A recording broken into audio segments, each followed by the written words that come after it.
What's up, guys? Thomas Mott here alongside Josh Davis. It is time for the Wednesday Linc Live as we are live here at 7 p.m. Eastern Time on both of our channels, breaking down 13 new members of the Eagles practice squad, as well as some members who are on other teams' practice squad. Josh, it's been a very, let's just say, interesting past 24 hours. How are you doing? I'm doing well. It has been a very interesting 24 hours. To your point there, it's, I guess, a little bit like shocking or surprising on a couple tiny moves. And then we were expecting, how he says it's very fluid. The roster situation is going to be could be very drastic in some changes.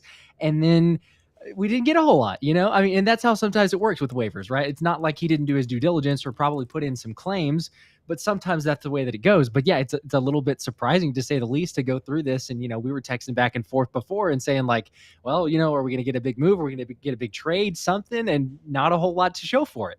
Yeah, not a whole lot. I think Philadelphia will not be making any trades. I mean, genuinely, I think that once the whole Jonathan Taylor thing turned out to be basically fool's gold, I'm sure we'll talk about that, as we were not the surprise team or the mystery team, as Adam Schefter named it. There wasn't a lot of other moves to make, right? They feel very confident about the safety position. That's very much proven by the releasing of K'Von Wallace. K'Von Wallace didn't have a bad preseason. They just liked four other players really on that roster better. Linebacker, they found a diamond in the rough in Zach Cunningham. They felt so good enough to let go of Nicholas Morrow and believe Christian Ellis can back up if needed. Where are we going to make additions? It feels like right now the only real hole left on this football team is Punter, which I'm sure we're going to go ahead and get into. But I think overall it was a successful, pretty accurate cut deadline. I mean, we talked about this on the show yesterday, right? We jumped on really quickly, or was it 2 days ago? I can't even remember now, but we essentially said there weren't any big surprises. And even today, when they brought back 13 practice squad players we'll look at in a second, it's all basically who we expected, right? Completely. Exactly. Yeah. There's 13 guys. They were on the team in training camp. So there's no surprises there. Really, the only surprises, like what you alluded to, is the K'Von Wallace situation, or, some of the other guys that left and go to former coordinators and the other situations there. But you're not going to keep everyone, as we knew. Right. I think the big win, and we already knew this, I think, beforehand. We talked about it yesterday. But I mean, Eli Ricks getting on the roster. But you see the importance of that even more so now. Like, look at the waiver claims. How many cornerbacks were claimed on the waivers? Oh, wow. There is no chance that Eli Ricks would have made it if it was like, let's waive him and see if he can make the practice squad. Would not have happened. So love to see that, and how we always think ahead. I think they understood the market there. But yes, to your point, it's like, okay, there's not a whole lot extra. You've got Sipos there on the practice squad. So I'm like, I don't love that look. Now, I know that the Eagles are bringing in punters to have a competition there, figure out what can happen. Braden Mann is the name that, I guess, at the top so far of possibility, could that happen? But it's a good problem to have, I guess, if we're talking about a punter situation, and that being probably towards the top of, if we're talking about a hole or a position that we need to fill. That's up there, definitely near the top, or one of the most on that side. So it's not the worst spot to be in, but yeah, I think that a lot of us, and as I saw from your show today, and people in the comments and everything else in mine, punter is a position that's like, if we need to figure something out. I mean, that's not the only reason you don't lose a Super Bowl based on one position or one player, but we would have loved to see more production, more productivity from that role. So I don't know. We'll see. I'm hopeful that Sipos is not the answer to move up from the practice squad, but we'll see.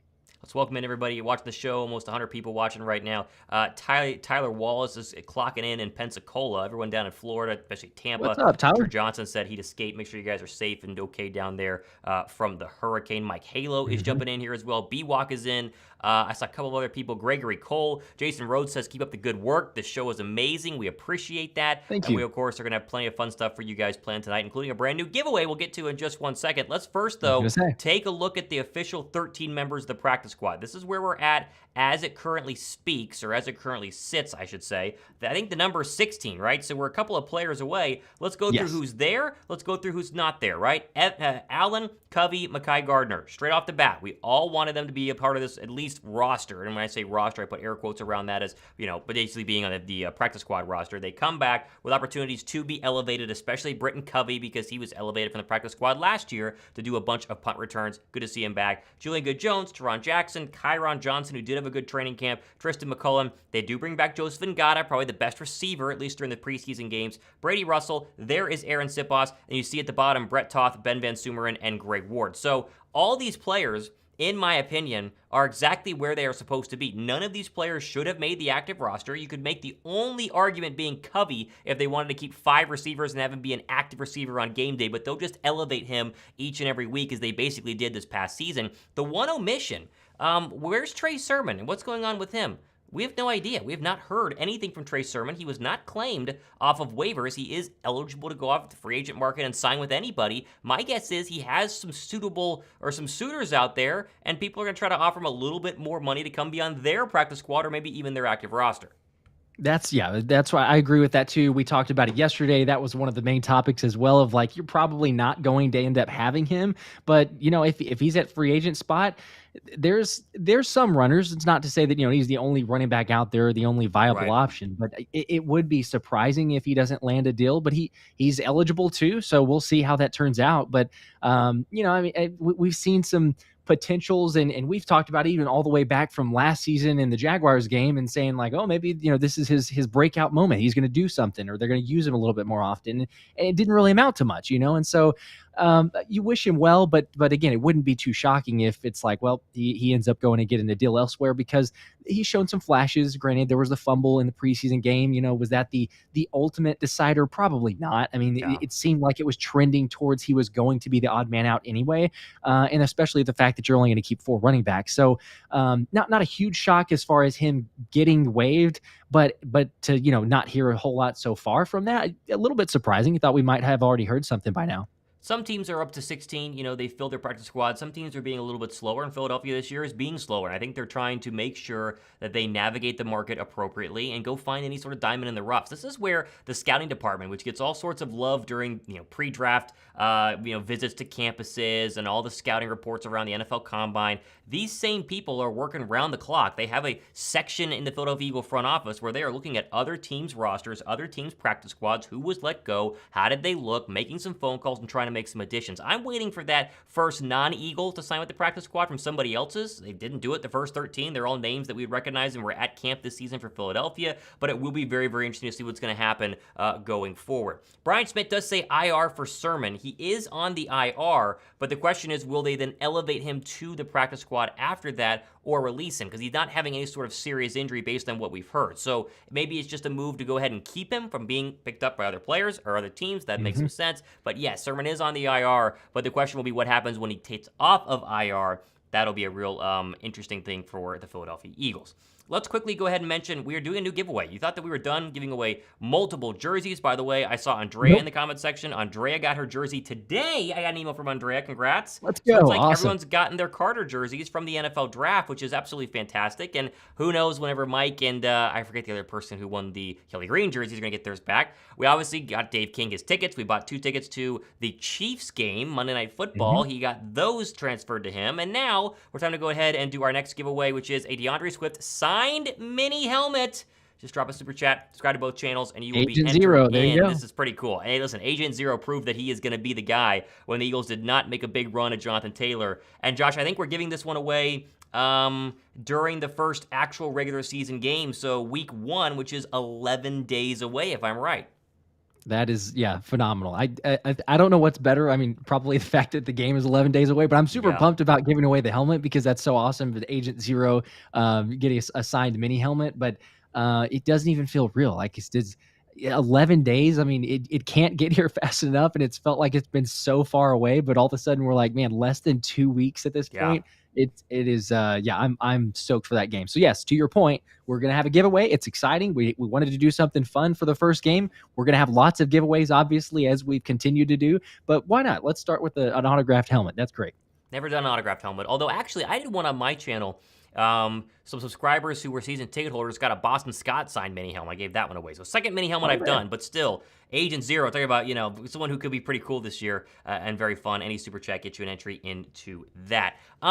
Where do we move on from this? I don't know if you saw this. This was glanced over by the entire media in Philadelphia today. Lane Johnson saying today was their 4th preseason game. Did you see this little quote tweet from Lane Johnson? He basically was at the podium post or before practice, because a lot of them meet before practice, and said they're treating today like a fourth preseason game. Now, obviously, with it no longer being training camp, the media is allowed to be out there for essentially warm-ups, individual drills, and then they leave. That way they can't watch the plays and, spy on stuff and all that kind of stupid Bill Belichick stuff anyway. But they basically said that they're treating today as the first preseason game, or the fourth preseason game, I would say. What do you make of that? They didn't play any starters, hardly at all during the preseason. Rust is always something we talk about in the month of September. Do you think a simulated preseason game like today was at Eagle practice might kind of blow off some of that rust for Philadelphia? Yeah, it's probably, I mean, I can't imagine it's going to be near to the extent of a legit, it's cool to call it that, but surely it's nothing even close to like a joint practice type of physicality, or definitely, a preseason full on game there. I'm all for it. Let's shake off some rust. I think, honestly, for me and probably for a lot of people, the best news from it was that Nolan Smith was at least suited up. Now, it sounded like he was a limited participant, but he was actually out there, which is obviously fantastic news, because we're sitting there going, hang on, does he have a serious injury? Is he not going to play? He missed 5 practices and a preseason game. And then I'm sure that most of us have already caught it by now, but yesterday in the presser, Nick Sirianni left it with the final comment saying, he's probably good to go, but I don't want to overcommit or commit to something that he's actually not going to be ready for yet. And that's like, whoa, the alarms go up there, because even if it's just like it's not a big deal, you're going to be, he's fine. He's going to be all right. But to go out on there and say, I'm not going to go ahead and just commit to it. I was like, okay, so that's not the best news. Like, I don't like to hear that, especially on a rookie that we want him to be healthy and start the season. It's never good for any player, but certainly for a rookie to adjust to the speed of the game to miss playing time. But thankfully he was out there, so that's good. But I don't know. I mean, I'm sure, again, very controlled environment, so probably not really risk of injuries or things like that. But I'm all for, let's shake off the rust, make sure that it's not too crazy going into the first opener, especially with the guys, or the starters for that matter, not really having much action besides the joint practices. So that's fine. I feel like, though, it's maybe a little overkill for people that are blowing it out of proportion and saying, oh my gosh, they must have, went, full speed or, something like that. Right. I mean, come on, we're kidding ourselves if we believe that. It's interesting with Nolan Smith. I mean, no one's talking about this. You're kind of the only one I've seen consistently following up on the situation with Nolan Smith and that shoulder injury. And most of us basically glossed over it after the preseason game where he was hurt against the Browns, because the Eagles basically said he's fine, don't worry about it. And then you started doing this little countdown thing on your show each day, being like, no Smith today, no Smith today. There was no Smith again today. And you're like, wait a second, It's been a long time. You mentioned 5 practices, multiple weeks now since that Browns preseason game. I think he is in jeopardy. And I watched your show when you played the Nick Sirianni quote where he was kind of like, I don't know. And you're like, I don't know if he's going to play in that first preseason game. I know we have 11 days left, but if he was limited today, either he's going to not play, he'll play, or he'll be very limited in his playing. And that's kind of where I'm leaning with that shoulder injury. Yeah. And I mean, again, me, it's probably going to be maybe Nolan overboard or too much. It'll be Nolan ad nauseum. But yeah, it's like there's concern, for sure, no doubt. This is a rookie we're all hyped up about, and actually get out there on the field to play. And again, it's like you could take it. The optimistic view on me is saying, okay, at least he was in pads. Like, at least he put his helmet on, because he hadn't done that in forever. But I mean, I'm a little concerned. I'm not going to lie. Like, I love Nolan to death. I think that he can be very good, but he had some injury issues at Georgia. There's some recovery, so I get that. People say, it could be scar tissue or whatever. This is more than scar tissue. I'm sorry. If it's scar tissue, when he says after the game, I'm good, no big deal, this is nothing that was precautionary for the Eagles to take me out.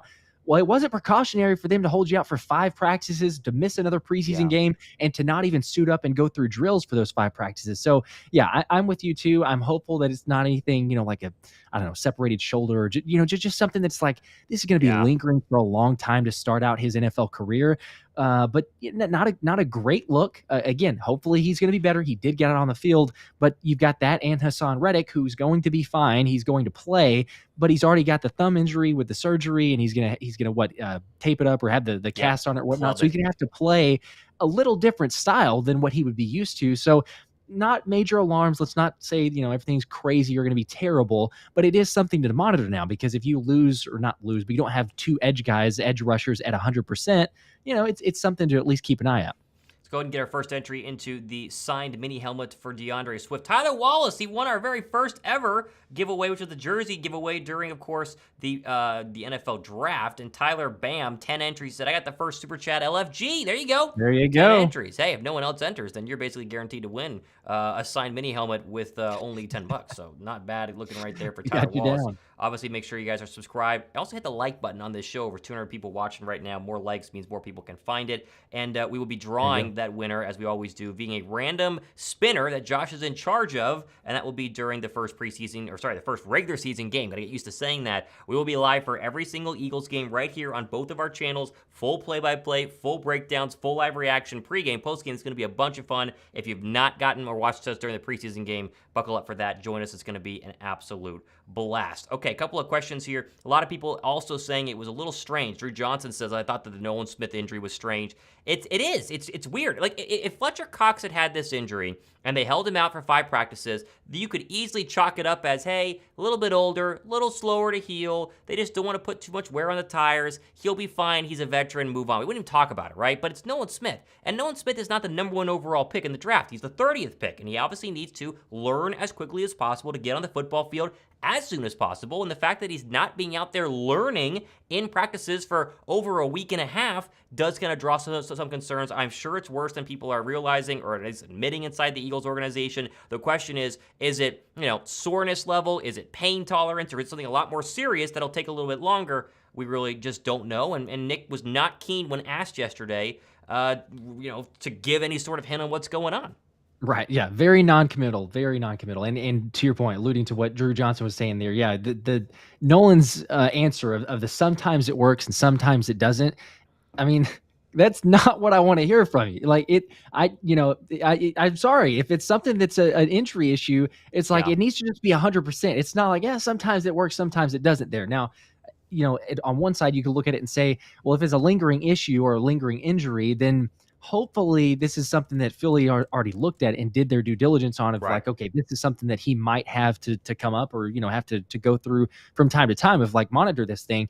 But it feels like this is just something brand new to me. I could be totally wrong, but just the way that he went down on his edge rush, that's where it first happened. He had DeJuan Jones kind of went to the side, kind of an awkward angle where he tried to make the dive. I think it was Dorian Thompson-Robinson at the quarterback, and he landed. And then, at first it was no big deal. It's like, oh my gosh, he looked good because he put pressure on DTR, but he stayed down on the ground a little bit longer. Then he got up and kind of like, okay, maybe he's fine. And then he stayed in there and played longer, but you could just tell something was wrong until obviously, he finally went out and got it looked at. But I don't know. This is just something that from all the other, instances, what we've heard about the joint practices and the first preseason game against Baltimore, we didn't see any signs of like, maybe there's something there. It seems like it's a brand new injury. So I don't know. Again, I'm hopeful that it is okay, that he gets it taken care of.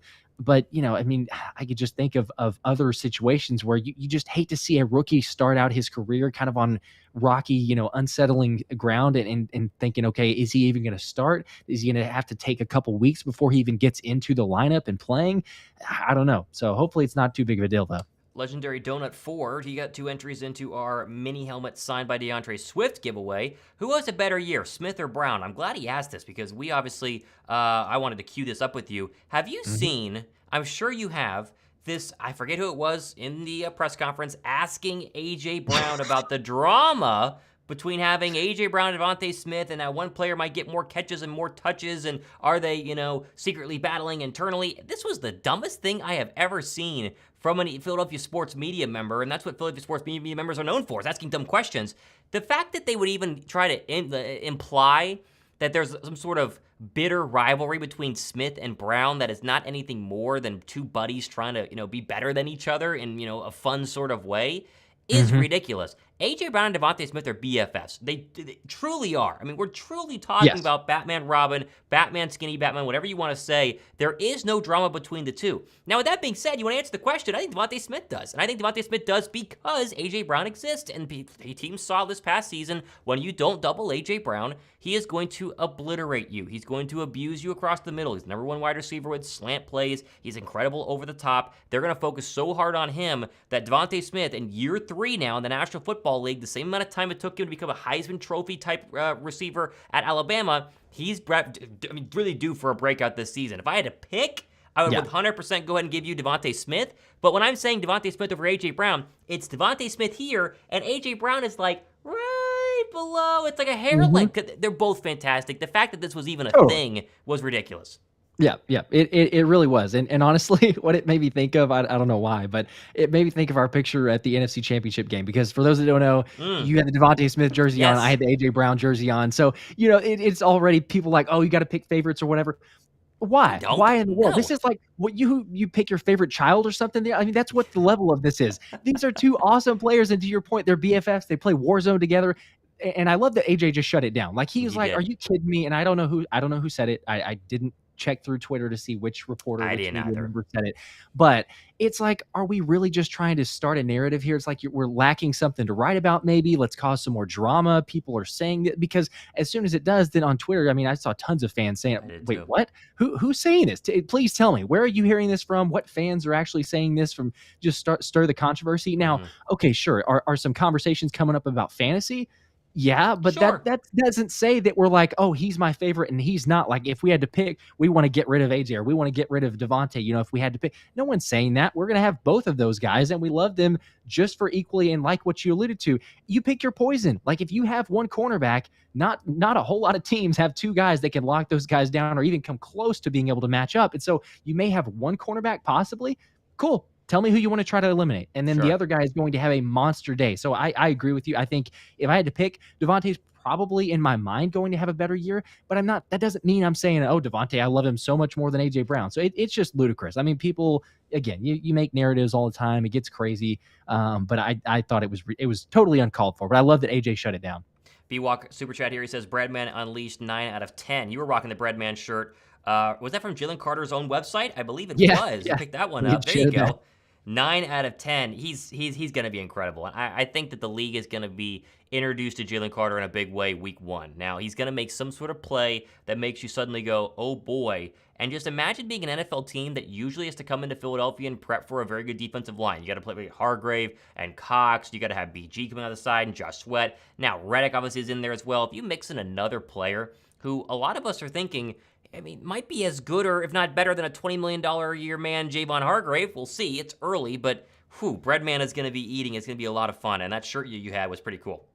I appreciate it. It was too funny not to get it, especially with as much as, the Breadman comments and everything, and then whenever it was like the chef hat, I was like, that's just so that's such a great idea. So I was like, yeah, let's go ahead and pick it up. Although I'm sure there's probably going to be soon, if there's not already, some Baby Rhino shirts, because that's the other nickname. So you can kind of choose which one you to go with there, of whether it's the Breadman or Baby Rhino. But no, it'll be. I'm excited. I think all of us are, obviously. Like, we get to see Jalen Carter to play more than, what is it, like 3 snaps that we've seen him play in games so far. So that'll be good. But no, I think as far as and just to catch some people up, because it looks like we have some new joins. I started a poll here to see if you're concerned with Nolan's shoulder. I didn't even say injury. I just concerned with the shoulder, because there's something with the shoulder, whether you want to say it's a legit injury or not. He's missed 5 practices. He's missed a preseason game, and Nick Sirianni was very much non-committal. And Tyler Wallace, good point. I mean, Nick does that in a lot of press conferences. He's non-committal about a bunch of different things. But the injury, to me, is just a little bit more telling to say, okay, it's the common denominator. Like, add things up here, put things together of what we're hearing, what we're not hearing. Something's wrong. Like, you don't have a rookie and sit him out to say, no, he's going to be fine. We'll just wait till the regular season. Jalen Carter's not sitting out. Like, if we're going to sit out anybody, let's say Jalen Carter's not going to go through anything, but he's practicing, he's going through those drills. So I'm okay if he had missed the preseason game and still practice, but the fact that he's not, there's just a little bit of a level of concern. We don't have anything official of he's going to miss time, but Nick Sirianni also didn't say for sure that he's going to be there for the first regular season game. So that just leads to, we'll have to kind of monitor and keep seeing. But thankfully, he was out there for practice. So just as we mentioned earlier, he was practicing in a limited capacity, so did not go through a lot of the drills, but he did have the pads on. So hopefully this is trending in the right direction. But again, we'll have to see. Obviously, going to get to a lot of the questions, even if they're not super chats. I see a bunch of good ones here, including an ask about Isaiah Rodgers. We'll go to that one next. First, though, Donatello Dragon, 5 entries here. Happy we brought back Devon Allen. Hopeful he can have good things as a returner. Hope you all been doing well. Any update on the jerseys? Yes, you were the other person that won a Kelly Green Dairy Slate jersey. They haven't shipped yet, so You know, Yes. they have not Hopefully, given us any sort of update. Hopefully soon. I was gonna say, hopefully it'll be a surprise because what was it? The draft jerseys were gonna be October, and they came in obviously a lot earlier. So Yeah. hopefully the Kelly Green comes in a little bit quicker than what we thought. I hope so as well. 5 entries though for Dontel Dragon into Gotcha. our into our DeAndre Swift signed mini helmet giveaway happening during the first preseason game. Couple of questions here. Want to make sure I get to these. Where was the Isaiah Rodgers question? Because I saw that one a little bit earlier and I can't seem to find it right now. The question was basically, what are your thoughts on the Isaiah Rodgers signing? It's so funny to me that people there. It's Cool Rain said it. Everyone's freaking out. Like, the Twitter went crazy. Oh my gosh, you got this great player. He's incredible. He's incredible. He can't play this year, though. And you're like, okay, just don't worry about him, right? He is going to be essentially on the side, not even on the sideline. The Eagles can't talk to him. He's going to be all by himself for a full season. After the season, he comes back, and you might have a great returner in him, but you might have a Devontae Maddox slot replacement in him, and that's what I'm more excited about for Isaiah Rodgers. The problem is, we're 365 days plus away from seeing him on a football field. So it's like, Sure. it's just a nothing burger in my mind, right? I just don't care. I'm gonna store him way back in my mental library, forget about him, and then about, May, June of next year when we're talking about nothing, I'm gonna go, oh yeah, we got Isaiah Rodgers back. How does that impact the secondary? Then we'll actually care. Not a big deal. It's a good signing. Yeah. But it's not like it was some genius how he moved that, oh my gosh, the Eagles are so smart. It's like, okay, you know what, stow him away. We'll get him back later. It's fine. Yeah, it's agree, totally agree. Not a whole lot else to add to. It's a low risk, high reward potential. Maybe I like the aspect that he potentially could kick return. He's got that in his game. So if you add it, but again, it's projecting so far out. Like we've got a year to wait here. I mean, it's the equivalent of saying like, who are we going to draft next year? And we don't have a clue who that's going to be. So it's cool. All right, yeah, you have some potential depth there. He was graded well, but as we've seen with a number of players, if you sit out for a season, sometimes you come back and you're not at the same level. Now, hopefully he is, but again, we don't know. It's impossible to figure that one out. So we'll see. Anthony Russell says you guys are way better than Philly radio. Hey, listen, we appreciate that. I haven't listened to a Philly radio show in a long time. If I listen to a Philly radio show, it's a Twitter 1 minute clip from WIP. And I obviously used to host with Hugh Douglas at times here in Atlanta. And I know him personally. I think he's great. I think his show is very, very good. I like him on the radio. But the thing people need to realize about radio, and I get ripping 94 WIP because they do get a little hot takey and they do get a little dramatic. Radio is way different than what Josh and I do. And Josh and I have both done radio, and now we do YouTube. With radio, you're on 5, sometimes 6 days a week for 3+ hours, right? You only have so much to talk about. Josh and I are on 5 to 6 days a week for about 10 minutes, and then live for an hour, and then during a regular season game. We talk about what's important and what most radio shows can talk about in a 10-minute segment as well, but problem is they have 12 10-minute segments, or they have 9 10-minute segments over a 3-hour period. It's just kind of regurgitating stuff, and it gets a little bit old, and at times you got to make some hot takes, and they do. So no hate to 94.1, but obviously we understand where you guys are coming from, which is why we exist, the new media, and why you guys should subscribe to us. Very simple, right? Very simple. Come on. And we appreciate the support very much. Appreciate that. Mike Halo wants another $1 entry into the signed mini helmet giveaway happening during the first regular season game. We got you down right there. And then we'll throw in B-Walk here. I think it's his first time entering into anything that we've done. $2. He says, thought the new tight end, Albert O. I would defer you to Josh's show today because he did a fantastic job breaking down everything about Albert O. But essentially, I think Josh summed it up well. Drafted by Denver, super big in terms of size, super quick. He has all those, characteristics of a really good tight end that you would want. That's why he was drafted in the NFL. Injuries, whether it was Nathaniel Hackett's offense and the Russell Wilson demise this past season, whatever it was, he never lived up to his full potential. He was going to be cut anyway. Philadelphia decided that they did not want to wait through waivers because they're at the back of the waiver list or potentially could be bought out by another free agent team, and they made a trade which basically cost nothing, right? You give a 6th, you get a 7th back and a player. It's like, it's not a big deal. So the risk level is extremely low, and I think Josh, you'll echo this. The reward level could, and we say could, very air quote, big giant asterisks, could be up there if he gets to that level, but it's not like it's a, day one game changer. They didn't trade for the next George Kittle. They didn't trade for the next Travis Kelce yet. Maybe in a couple of years he could get to that point. It'd be awesome. Yeah, for sure. And I'll get into this in a second. I'm sorry, I'm getting distracted by the comments here with the cords here versus the AirPods. So the AirPods are coming. Like, I appreciate that. And Tyler starting the fundraising for the AirPods. I've actually got the AirPods. I've got them. So I'll show you guys that I actually do. We've got the AirPods. They're not charged. It was a mistake. But my job is recruiting, so like they usually run out of power. I'm terrible about that, but my keep me accountable here. We will get rid of the cords because apparently it's driving everyone crazy, Well, and now it's apparently distracting me. So it's the cords are actually healthier. I mean, all this sort of EMF stuff, it's worse with the wireless that, ones. yeah, I you know would what, wear that's a cords if I great had point. them. That is a fantastic point. So maybe we'll keep them. That'll be my next poll that I'll start here. Should Josh get AirPods or not? But no. To your point though, go back to Albert O. I agree. And people were asking, like, well, why in the world would the Broncos have gotten rid of this guy if he's going to be an awesome tight end, or if he's a freak? He's very athletic. He makes some plays, and you saw that in his final preseason game. But he's not a good blocker. Like, I mean, he's a terrible blocker. From everything that I've read, I've watched the show. Brandon Perna did it about losing Albert O. He is not a guy that you want to be blocking. So from that standpoint, yeah, you might lead to the defense to say it's kind of a tell if he comes onto the field. Well, they're not really going to run the ball because he's not a great blocker. But the question then becomes, can he come in on some unique situations where you do get to pair him up against a mismatch like a linebacker or a safety? I mean, the dude ran the same 40 time as AJ Brown. So to be 6'5", 258 pounds and that fast, like, come on, let's try to use him any way we can. So I'm hyped up about the potential. But again, like what you alluded to, this is not a guy that's coming in taking over for Goddard here. This is a shot in the dark at a guy who has some potential, had a lot of hype coming out of college, and had really good game tape, but then suffered the injuries like you alluded to. So we'll see where that one goes. But I am excited with this offense of potentially being able to add that element. And also, let's remember too, I mean, when Goddard went out, the tight end receiving game went out the window. Like there was almost nothing from that in that stretch where Goddard was not playing. We had very few. I don't know what the total catches was, like 9 receptions or something like that between Stoll and Calcaterra. So please sign me up for someone who might have a little bit better potential. And we'll see, because he does have some of the tools, and you put him in with this offense too. He's not being asked to be, I mean, the 5th, 6th, 7th target on the offense. So, give him some time to improve, kind of show that potential. I love it. He's got all the physical tools. Hopefully that can translate to the field.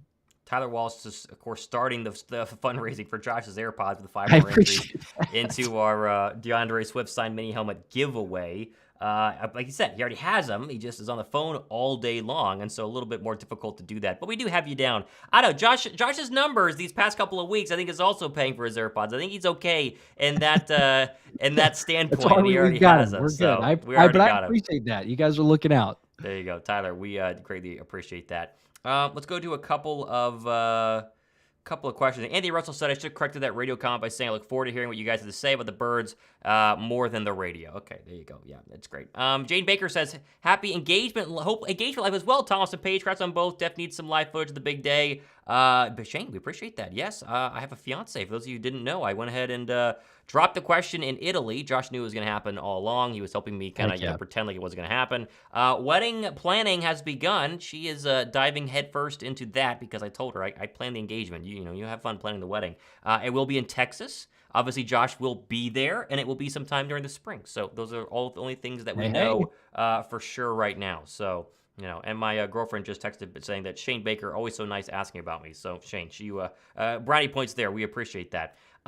Let's see where we're going with this next question. Oh, I saw a question earlier asking, there it is, Boots Void says, how many roster spots the Eagles have unfulfilled or unfilled right now? Does anybody know? Roster spot-wise, they're full. They have 53 people for the roster. Practice squad-wise, they need a couple more. Here's your full list of practice squad players as of 7:35 Eastern time on a Wednesday night. Allen Covey-Gardner, Good Jones, Teron Jackson, Kyron Johnson, Tristan McCollum, Joseph Ngata, Brady Russell. Yes, there is Aaron Siposs, Brett Toth, Ben Van Sumeren, and Greg Ward. They need about 3 more. I believe it's 16, right? Is the practice squad number 16, or have I been saying it wrong for the past couple of weeks? I think that it's 16. If that is the case, then they are 3 away, but I'm not 100% sure on the exact number. Let's just look it up really quickly. How many practice squad spots are there on a roster? Because I always say 16, and I think I might be wrong.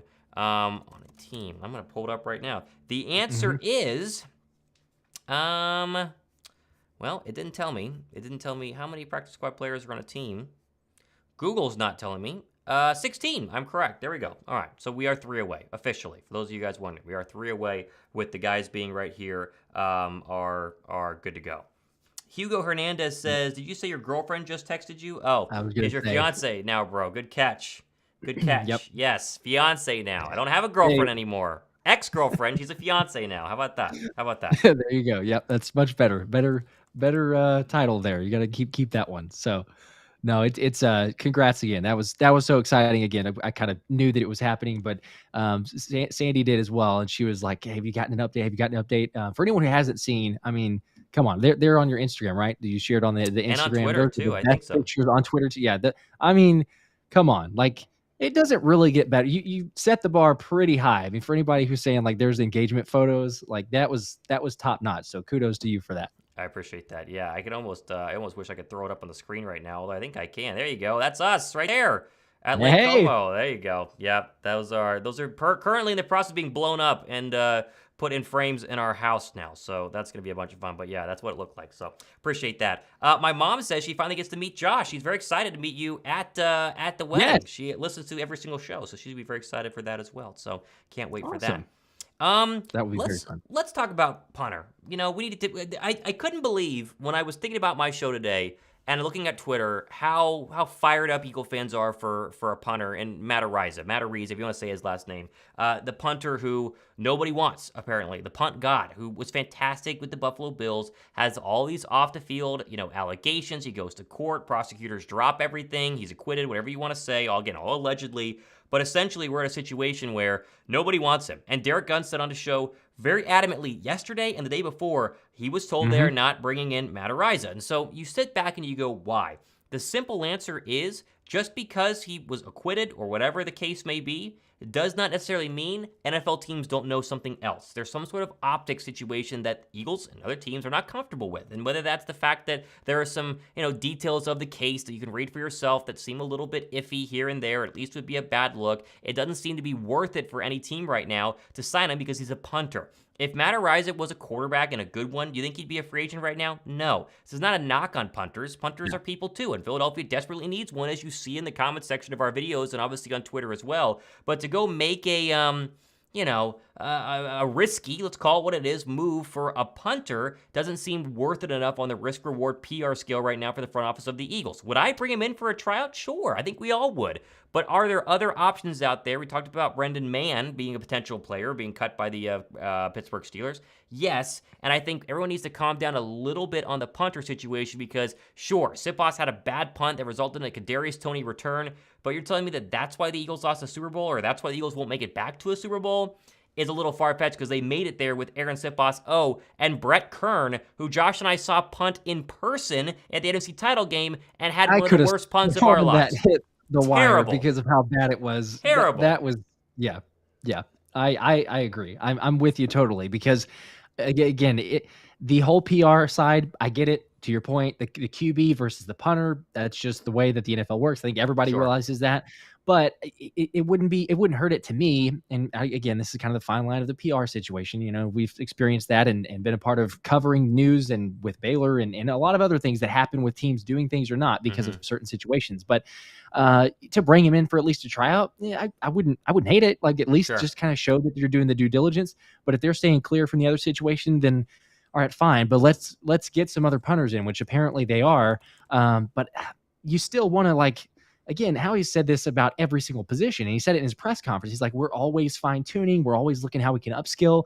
I mean, that's a position that we still need. I'm totally with you. And like we talked about earlier, the punter did not lose the Super Bowl, but you want every position to be as good as it possibly can. Right. So I think all of us would agree, let's find something else. There is a better solution surely out there, whether it is a punter who's getting released from a team, whether it's a punter that apparently there was a report that we're going to trade a cornerback for a punter.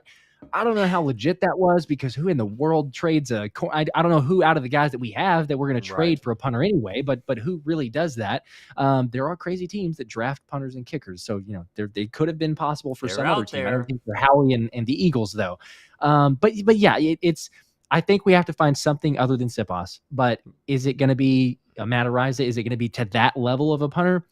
Probably not. It's probably going to be very minute, very minuscule from the differences. But even if it's just the consistency, it's the fact that sometimes we'd see, there's a 45-yard punt, there's a 25. If we could just get someone who's more of the consistent, that I'd be fine with. So I don't know. But again, it's I think Matt Araiza, to Derek Gunn's point, what you talked about on your show, it's not going to happen. And it's sad on one side, but I can understand partially where, say they're looking at it and being like, nah, it's not going to work it for the PR side. So what are you going to do? You just move on from it. Hopefully we get someone else. Braidman would be a decent option from the guys that I've seen so far, but hopefully they get it figured out in the next couple of days. B-Walk says, Josh, baby name, Baby Rhino, with the laughy face there. 2 entries into our signed helmet giveaway. Yeah, Sandy posted on Instagram today that she's halfway, right? You guys are halfway to Baby R, Baby Rhino, if we want to call it that for now. Halfway. She's going to hate that. Yeah, she's going to hate that. Yeah. That won't stick. I'm sorry, fellas. I appreciate the creativity and like throwing out some other names, because we're not settled yet. So we're still trying to pick and choose and figure out, which is odd because for our first baby, Georgia, our girl, like we had an idea of that from, well before we got pregnant. It's like your first seems like it's usually easier to be like, oh, what's a good baby name? So anyway, we had that one, but we're not really sure. Baby Rhino will not work. But I've thrown out some other ones that would relate to the Eagles, but I don't know that Sandy's totally on board yet. You like Kelsey, Jordan, Jalen. I had someone that was kind of joking as well, but Arden is, I think it means eagle in, I forgot what language, but anyway, there's some random ones that have been thrown out there. So we'll see, but not settled for sure on that. But I appreciate it. Yes, we were halfway, which is crazy to say that. Hey, Jordan in Georgia. That'd be it'd be really hard, and you hate yourselves as parents for doing 2 very similar names. It'd be very cute. One of the two. You got to make a decision there. And it totally applies. So it worked. Works out well. We appreciate everyone watching. Over 288 on each channel. Make sure you guys go ahead and give the show a thumbs up. Almost to 100 likes on both of these. I'm very curious to see how the next couple of days go in Philadelphia. If it gets a little quiet, right? Because we are not at game week yet, right? If you're another NFL team, like say let's say the Chiefs or Detroit, you are tomorrow away from game week, right? Because you're a week away from the Thursday night opener, which is crazy to think that we're almost a week away. We're 8 days away from the Thursday night opener. But Philadelphia is not necessarily in game week prep yet. Yes, they did do some little installs against the Patriots this week, but they're going to do most of it going into next week. And my question is going to be, how quiet will it be? Will anything happen? Or will it just kind of be a fluid prep practice week that kind of molds into game week and gets us ready for that week 1 opponent who, listen, the Patriots, which we'll talk a lot more about next week, especially on the Wednesday show, they're not a bad football team. And I think that Mac Jones made some serious strides this offseason to the degree that they were willing to let go of Bailey Zappi and let go of Cunningham, the other backup quarterback out of Louisville. I forget, the fast guy. But they bring him back on the practice squad, but if they felt that Jones was still going to struggle, Zappi wouldn't have been risked to go through waivers or risked to be able to sign with another football team. He did come back, but to me that says Mac Jones has matured. They don't have the weapons, the kind of their best one, maybe Tyquan Thornton. They made a couple of other moves over the past couple of seasons. This is a football team that will be dangerous if you overlook them. And my question to you is, do you see there being a slow start by either offense or defense like we saw in that Detroit game week 1 last year where the offense balled out and the defense gave up 30-plus points? Yeah, honestly, that's a good question that I'm kind of cautiously optimistic, I guess, because I think that it'll be okay. But again, what we've shared and talked about, you have this apparently 4th preseason game that Lane Johnson alluded to, whatever that means to whatever intensity it was. Right. Hopefully that shakes off some rust. But again, there's still a lot of time between now and that first game. So there's probably going to be a little bit of rust. Hopefully it's not too much. I feel like if there's going to be a little bit of a hiccup, it would be on the defensive side of the ball. Again, there's rust on both sides, sure, but not a whole lot has changed on the offensive side. Now, I realize, yes, we have a new offensive coordinator, so it's changed. It's going to be different. But, Brian Johnson was here. He's been here for a while. He knows Jalen. He knows the offense. He's been in the play calling schemes. He's been in all those meetings. So it's not a drastic change for him. And I think that he's going to be great. I think both coordinators are. But Desai has a different unit, and he's coming in with a different scheme. He wasn't here in the past season. So for me, if I'm seeing it, I could see where it might take the defense even a couple games. I'm not saying the first game is going to be just terrible, but a couple of games to really hit their stride. Plus, if there's any potential lingering injuries, if Nolan Smith is not available, if Hassan Reddick's, he'll be ready apparently, but how much to what percentage is he going to be able to play at? So there's just some question marks there for me that I would feel like it leaned towards the defensive side of the ball. But I'm totally with you, man. Like if they go into it just kind of like meandering into like, oh, it's the Patriots and they're not, they're okay, but whatever, which I don't think they will. But if we do, look out because they'll be ready. It'll be it's Tom Brady day. I mean, I hate that we have to play them on that day of all days. Open up against the Patriots on Tom Brady day. That's Yeah. that's the worst. But I still think we're gonna win. I think we will. I do think it's gonna be close. It's always telling to me. I like to watch spreads for no reason, by the way, just to keep an eye on spreads. But it's 3.5. I think the last time I checked, Eagles minus 3.5, Wow. which is kind of close. I mean, you Yeah. could look at it and go, wait, why in the world is it that way? So I think that's suggesting it's going to be closer than most people think. But I do think that we come away with a win. But I don't know. What about you though? Do you see it kind of similarly? Could you see a world where the offense does kind of struggle going into that game?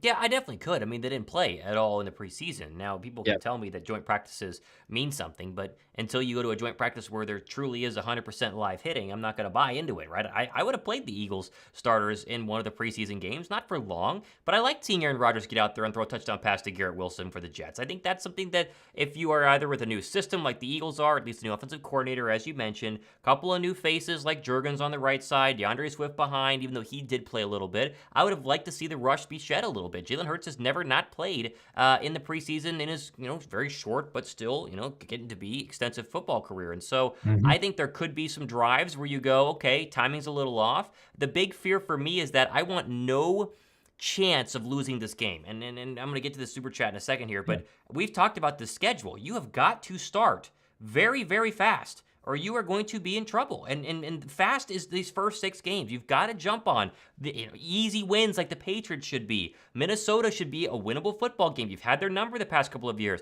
You should crush Tampa Bay on the road on Monday night. The Washington Commanders will not be great yet unless Sam Howell is the next second coming of Patrick Mahomes. You should beat the Rams on the road. You should have a tough stretch with the Jets and the Dolphins, and then you get back to the division before this mega gauntlet that we've talked about all offseason long of the Chiefs and the Bills and the Niners and the Cowboys and Jackson Smith and Jeebus, Seattle Seahawks, and so on and so forth. So I don't have a fear, but my fear would be a letdown first game because you got to understand what we in the media, what people watching the show as fans will do if the Super Bowl, aspiration Eagles lose week 1 to Mac Jones, Bill Belichick, at a team where you can't name a lot of their players. You can name Matthew Yeah. Judon, you can name Mac Jones, Ramondre Stevenson, if you draft him on your fantasy football team, that's Mhm. it. It's not your dad's, or I should say, our childhood Patriots who had all these weapons on the outside. It's a winnable football game unless you, shoot yourself in the foot, are not prepared,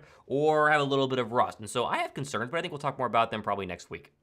Yep. And that's fair. I agree. There could go back and forth depending on how it is. And first games are always kind of crazy. I think most of us know that. It's whoever's going to be the favorite, who's going to be a good team, a bad team. I can't remember who had the tweet about it, but it was saying, last year, let's not overreact based on first week results, because when the Eagles barely beat the Lions, like, whoa, okay, the Eagles are obviously not going to be great because they just barely held on to beat the Lions. And the Lions turned out to be a good football team. So Yes. you can make narratives out of anything, but I'm totally with you. You have to be focused. You have to win the first game, especially because the gauntlet of the schedule that you just brought up, you really can't afford to get off on the wrong foot. So I think that we're okay though, but it is worth mentioning. Anthony Russell, we've been holding your super chat for a second here. You said 2 entries into our signed helmet giveaway happening in 11 days during the first regular season game. Congratulations on your engagement. I appreciate that greatly. Got you down. It has been fantastic so far. That is where we are at. I see Joseph Theis saying, did you get my super chat? I just searched. There's no Joseph Theis super chat that I can see. Although he did say it's going to Tampa Bay game, which is great. Should have fun at that. But I don't see a super chat. If I missed it, my fiance would have texted me because she watches every single show and gets, lets me know whenever I miss on super chat. So, let's see here. They're saying we have a hard schedule. I don't see it, says Larry Rush. I see it. I mean, it's not easy, but I think the difference is you don't have those throwaway games like you had last year against the Steelers, who were not good in Pickett's rookie year when George Pickens, was not what he's going to be this season. You did not have throwaway games like the Tennessee Titans where you just roll them, where, the Carson Wentz Washington Commander first game. Those games don't really exist on this schedule. I mean, they're there. If you think that, the Bucs are bad, that's probably your easiest game until week 17 against the Arizona Cardinals. But Yeah, there's a winnable game there, yeah, but the Rams are not a throwaway game. no. Aaron Donald, Cooper Kupp, and a healthy Matthew Yeah. Stafford are not a throwaway game. The Jets are going to be very good this year. Anyone who doesn't think the Jets are going to be good this year, you're crazy. You're crazy if you think the Jets are not going to be good this year. The Minnesota Vikings, I just said, we have their number. We should win that football game. They're still loaded with talent on both sides of the football. And, Kirky's getting another year into that system. And, with the new Kevin Stefanski situation, they're not bad. So, it is what it is. But it is a tough schedule. I mean, it's not easy. For sure. It's not the hardest in the world, but it's tough. It's definitely tough. Yeah, I agree with you. There's not a game there that you just automatically point like you just said, and I think the only two that you could say you already brought up, it's Tampa maybe, but it's at Tampa, it's Monday Night Football, Sure. so I wouldn't just go and say that's a very, very winnable easy game there. It's really only the Cardinals game, because who knows what that team's going to be? There are so many question marks, as if we already knew this about Gannon whenever he was going there, and all the making fun of him with his pew pew pew comments and the lying during the interviews and everything else. It's just gotten worse. I mean, the fact that they are tanking, they couldn't be more blatantly obvious about Gannon saying like he's holding the competitive advantage, to not announce the starting quarterback. But who are your options? Like, and again, I was watching, I think That's Good Sports, and he was Brandon saying, like, I'm sorry, competitive advantage about what? Like what between your two quarterbacks, regardless of who starts, there's not a competitive advantage with that team. So I feel for Kayvon Wallace. I feel for guys on that team because Budda Baker even had said he wanted to play for a contender, and look what happened. I mean, right after he signs, we kind of already saw the writing on the wall, but I mean, it has been just nothing but downhill the entire time there. They could not make it more blatantly obvious. They are tanking this season and not trying to win by all the moves, the lack of moves that they made so far. It's ridiculous. It really is. It's sad. And getting rid of Colt McCoy, the most recent one, is bizarre to start Josh Dobbs. It's like, what's going on?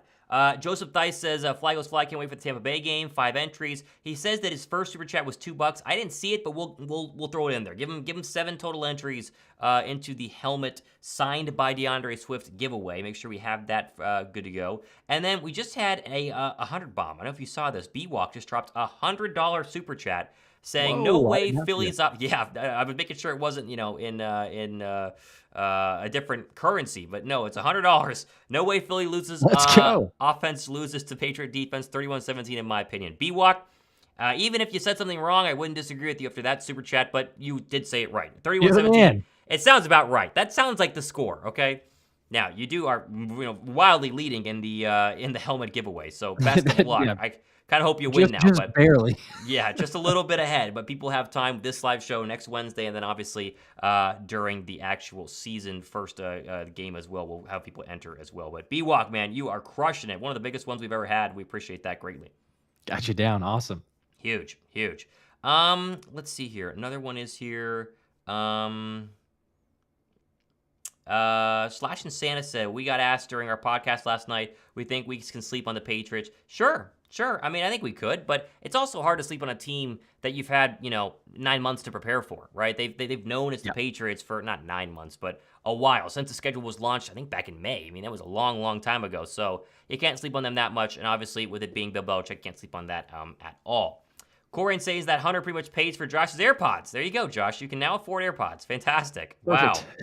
Just climbing out of poverty, one super chat at a time here. This is good stuff. It's fantastic, yeah. And then, the question is, do I use it on that, or do we save it up because baby number 2's on the way, and diapers. The diapers are just, people know, the ones that have kids, they understand. So, but we appreciate it nonetheless. We appreciate the support. We do. We actually were talking, obviously we got the tickets for Dave King, who won our ticket giveaway going to the KC game. Josh and I are very close to getting our Dolphins tickets. We think it's going to be kind of a bring your fiance, wife to Philadelphia for the first time, because Josh and I have been to Eagle games. Obviously, we went to the NFC title game last year, but Josh's wife, Sandy, my fiance, Paige, they have not been. We're thinking that's kind of the Sunday night game to bring them to Philadelphia as kind of like eventually a double date to an Eagles game, because it'd be very, very fun to all hang out as we have in the past. But we're close to getting those tickets, and then we're obviously getting Cowboy tickets as well. So we're going to be at some of these games, and we hope that if you guys are there, you come say hi, and we have a lot of fun. So hopefully soon. Josh was worried that if the Dolphins got Taylor, that ticket price was going to pop. Yeah. And I couldn't, get the ticket yesterday, and so I was also worried. I'm very glad that Jonathan Taylor did not. What a weird situation for him, man. I feel like his agent botched this. I feel like his agent fully botched this by faking this weird injury, right? I have an injury, I can't practice, so then I'm going to hold out, demand the trade. They look for a trade. Trade doesn't happen. But now the Colts can put him on the PUP list and not pay him for 4 weeks, right? They can basically get it for free, and then you basically have to play, or else he's going to keep losing money each game. Taylor's in a tough spot. He's in a very, very tough spot. Yeah, it's a. I mean, it's kind of a. I don't know. There's not even really a way to say like it's a win lose necessarily. It feels like a lose lose for both. But It if does. you had to choose a winner, yeah, I guess the Colts there because to your point, they're not having to pay for it. But it's just such a terrible, weird, bizarre situation to begin with. And I talked about it as far as you've got a rookie quarterback in Anthony Richardson who needs all the help in the world. I mean, every rookie quarterback does. I don't care who it is. They need help, especially the first year adjusting to the game. And when you have an all-pro running back, the best running back in the game, when he's healthy, to possibly play, you need him on the field. Yeah. And so if you're not going to get a trade for him, then you do need to figure out a way to make something happen and get a contract done or figure out something in the interim to make this work. And if it's not, then we talked about it yesterday on our live show, but come on, you either get something for him or you're going to be stuck with nothing. And then you're also hurting the team on that side. So, again, it sounds like the trading, the trades or the offers, lack of offers maybe were not up to par what the teams were wanting. But at some point, you kind of have to just look at it and say, we have to do something. We have to do something here. We have to accept some sort of compensation for this guy if we're not going to get Yeah. anything. But the way that it went down is just ridiculous. Because yeah, to your point, they're stuck with him now. They don't have to pay him, fortunately. But you got your quarterback who's got an Evan Hull. I can't think of the other two running backs, but you don't have a solidified really running back right At there all. to help Richardson, and the receivers are not that great either. Like they're okay, but you don't have a great offense for him to go up with. So I don't know. Not a great look for the Colts. Not a great look for JT. He's going to lose out on this thing as well. Hopefully he comes back, but I was with you too. We were kind of joking back and forth about the game because I was like, man, if he goes to the Dolphins, it's like a double whammy because it's going to jump the prices up, which likely go to that game. But also, I got the Dolphins running back in fantasy, so I was kind of like, I don't really want JT to do that because all of a sudden my team's really hurting for that. So thankfully that didn't happen. But yeah, it's terrible for the Colts and JT. And remember, Anthony Richardson went 6 for 17 with his starters against our backups and third string players Yeah. just a couple of weeks or days ago now. So, yeah, not a good look. Not a good look at all. Brian Binding says, I'm worried about our special teams. We cut a lot of people, a.k.a. special teams.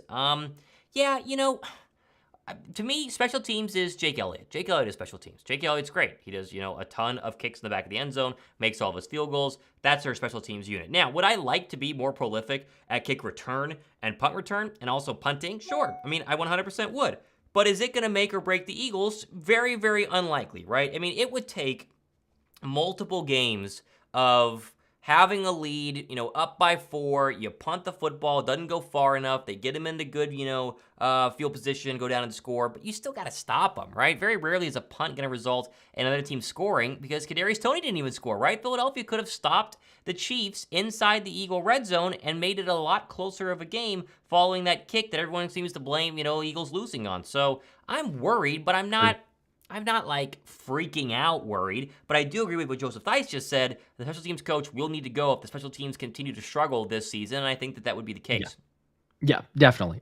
We were surprised whenever Michael Clay got the extension or got the contract reworked, and it's like, wait, I'm sorry, I just can't really compute completely. So I'm hopeful that there's more things behind the scenes that the Eagles felt or saw of the potential and going to try to make this thing work. But I'm with Joseph there, and I'm with a lot of people that have made comments and have seen it on the shows, is there's a lot of pieces that need to be filled. It's not just the punter. I mean, as far as the special teams goes, like we've lost some guys, and again, for the guys like Zach McPherson and Sean Bradley, like we very much hope and wish them the best, that they have a speedy recovery. But those were great special teamers, and then you also have a Kayvon Wallace who made some impacts. So you're not just losing or trying to figure out your punter situation. You're trying to get guys who can be solidified in that unit.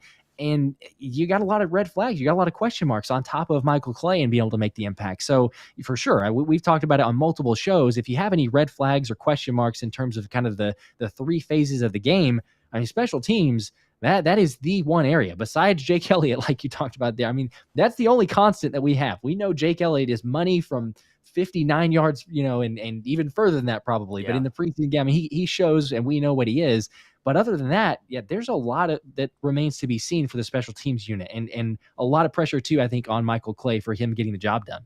Definitely so. We'll obviously see that, week 1 against the Patriots, who have been notorious for having good special teams and have done a good job in the Bill Belichick era in that category overall. I don't think we're going to have any more updates on the Eagles practice squad, as we will be winding down here shortly on our Wednesday Linc Live. If you're just joining us, these are your 13 practice squad players. They have room for 3 more, and so we're kind of waiting to see if they're going to go, outside of the Eagles, 90-man roster to find these players. Every single player you see on your screen was on the Eagles training camp roster over the past couple of weeks. Is there someone out there that the Eagles want to go ahead and grab from another team? We don't know yet, but that's kind of the current list. And as Josh and I said, it's a pretty simple, list of players that you expected to be there. And good for Joseph Ngata. I thought he earned that. I was surprised that Deon Cain maybe wasn't another practice squad player, but he obviously still has time. A little bit injured, obviously, the past couple of weeks, but did flash a little bit. I thought Tyree Cleveland, obviously, with the injury, but still, he flashed a little bit.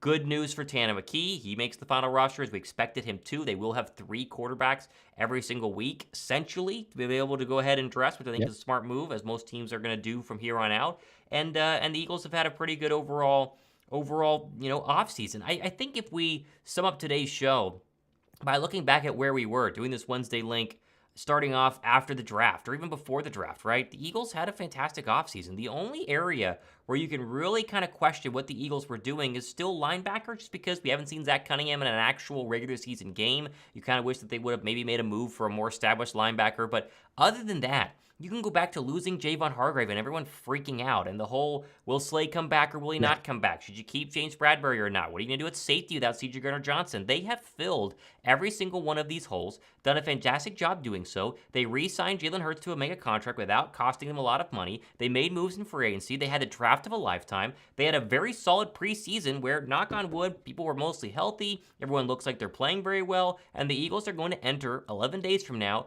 as, I think, the premier team in the NFC, the team with the most talented roster in the National Football League, and a real chance to go into New England and kind of, blow the door down on the rest of the league and say, hey, remember us from last year? We won 14 games. We dominated everyone we played. We're better than we were last year, and we're coming for you guys because we're pissed. We lost the Super Bowl, and we're not going to make that same mistake twice.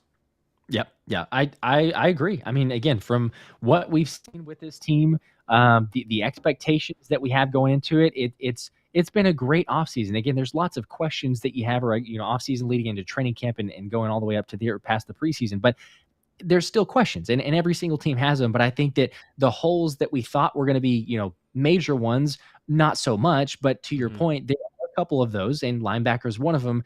But it feels like, and we've talked about this a little bit, it feels like Howie is still going to make one more move. And I don't know if it's like a massive move here, or if it's just kind of fill a little bit of a small hole or just a roster spot. But to only have 3 linebackers in that position, surely something's going to happen, right? I mean, maybe you elevate a guy from the practice squad possibly and try to fill it that way. But it just feels like there's something that Howie's doing, because he's got cap space. He's got room to make a move. Now, maybe he waits, and I can totally understand that too. You wait till the middle of the season. You have some injuries or some depth there that you need to add. But I don't know. There's just something about it that is like, you need another receiver too. You only got 4 receivers on the roster. You could still obviously, move someone up from the practice squad. But it's almost like he's making tons and tons of calls every single day. So I'm still holding out hope, or just the thought that we know how he's done this in the past. And it wouldn't surprise me at all if all of a sudden in the next couple of days, it's like, wow, okay, yep, kind of came out of left field, didn't totally expect it, but he made a move now, and all of a sudden the roster solidified more in some of the depth spot. Flipping the Bird just asked that same question. 2 entries into our helmet giveaway, the signed mini helmet from DeAndre Swift. How are we going to make any moves before week 1? I'll echo what Josh just said. Josh basically says he thinks that Howie will. I'll be a little more cautious and say he's got to do it quick, because, this isn't something, teams don't make moves the week before week 1, right? They would do it this week if they were going to make a move, in my opinion. If they truly needed somebody, it was going to happen yesterday. It was going to happen the day before. I was, convinced that they were going to do something, and the fact that they did not, I think, tells you that Howie is not going to make a move, unless, like you mentioned, it's minor, someone else's practice squad, you bring them on, maybe you dress them as a special team linebacker who can fill in if you need to. It is a little strange having 3 linebackers, 4 wide receivers, that's it. But I'm sure they will elevate some people on a game week. It just feels like if he's going to make a move, it's got to happen soon. I mean, we wait all off season long, and it feels like the NFL regular season is so far away, and it's like, okay, well, we're not there yet. We'll talk about the draft. We're not there yet. Okay, we got the free agency. We're not there yet. We got, cuts happening. We're 11 days away. I mean, truly, we're a week from opening night Yeah. on Thursday night because it's almost tomorrow, right? It's late on a Wednesday night. So if he's gonna make a move, it's gotta be soon, and I would bet it would be tomorrow or Friday at least to get somebody into the system, get them crash course cram and learn as fast as possible, and that way they can do something of impact if they're a starter for Week 1 against the Patriots. For sure. Yep. And that's why I'm leaning towards probably more like a minor move. Yeah. Looks like the question flipping the bird says Patrick Queen. I mean, it'd be nice. It'd be kind of like, oh wow, okay, we got even more of a solidified starter in that side. But to your point, I mean, it's very late. Not that it's impossible. Not that Howie couldn't or wouldn't do that because we've seen him done some crazy things. But I think it just has to be, or probably would be more of like a depth add because. Again, if you just go back to it, it's like, man, you got 3 linebackers and Christian Ellis is going to play some special teams. Like that is his forte. He's a great special teams player. And we just talked about all the guys the Eagles have lost. So it's not like they're going to go, nah, he can't play it. So if you're telling me your only backup at linebacker is also going to play special teams, like what happens if he gets hurt? Like that's a legit possibility. Hopefully he doesn't. But all of a sudden you might have a game where you got 2 linebackers, no one at depth, or if the starter gets injured, and then you're trying to move some guys around too with the special teams. So there's gonna be, I feel like, some other additions, guys elevated maybe from the practice squad. But again, it wouldn't surprise me if he goes out and gets a guy that's not a huge name, not a starter, but someone who can fill in that capacity. Keep an eye for Nicholas Morrow. There were reports earlier today that they were mutually interested in coming back on the practice squad. He would make a lot of sense for someone you could elevate to be that other, 4th linebacker, 5th linebacker, depending on if you wanted to play special teams or not. He at least knows the system despite being beat out by Christian Ellis and the rest of the gang. But I agree. It's a little concerning if Dean goes down. In comes Ellis, who's going to play on special teams. You got to play on special teams and also fill in at linebacker. I guess you would, and things can get a little bit interesting there. So obviously we shall see. Okay, we're going to go ahead and wrap things up here on a Wednesday Linc Live. Obviously, going to be back next Wednesday night. If anything crazy happens between now and then, we jump on. We always talk about Josh and I do behind the scenes. If something happens, we try to go live as soon as possible. Maybe some guests next week. I was going to say, we may have, I can't officially confirm, but we're trending in that direction. We'll have some pretty cool, exciting guests, possibly. I'd say we're 75% likely. So okay, there you go. I like that. With it being game week, it'd be fun to have some guests on and get to talk to some people instead of just myself and Josh. But we will be back every single Wednesday night. Obviously, shows during the day. You guys know this. Make sure you subscribe to both channels and get ready for Week 1. We'd love to have as many people join us as possible during the Week 1 game against the Patriots. We're going to be live streaming that, giving away the helmet, taking in more entries, and obviously having fun. The goal is for you to have it on your TV and watch the game, but then hang out with us, interact in the comments section, and kind of be maybe like you're at an Eagles, watch party without having to leave the comfort of your house. It's kind of our goal there. It'll be a lot of fun. So we appreciate it, and we will give no hints, Andrea. We'll let you know. They're Eagles fans. I'll tell you that. There you go. Yes, they are. They are definitely Eagles fans. Definitely Eagles fans. It's gonna be fun. So, all right, I'll see you guys in the next one. Appreciate it, Josh. Have a good night. We'll see you.